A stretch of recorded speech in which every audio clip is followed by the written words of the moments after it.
Pengantin perempuan dari Lok Seumawe, Aceh, bernama Anggi tak sanggup naik ke pelaminan karena terus mual. Anggi merasa ingin muntah karena sedang hamil muda. Ia pun harus bolak-balik ke kamar mandi pada hari bahagianya itu. Anggi dan sang suami menggelar acara resepsi pada Minggu, tanggal 7 Maret tahun 2021. Mereka sudah melangsungkan akad nikah pada 2020 lalu. Kisah Anggi itu diunggah oleh sang make-up artis, Mua, Nila Zaki, 28, dari Lok Seumawe.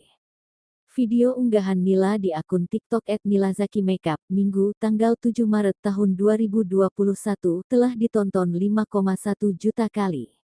Nila mengatakan, kondisi Anggi saat itu terus muntah hingga bolak-balik ke kamar mandi.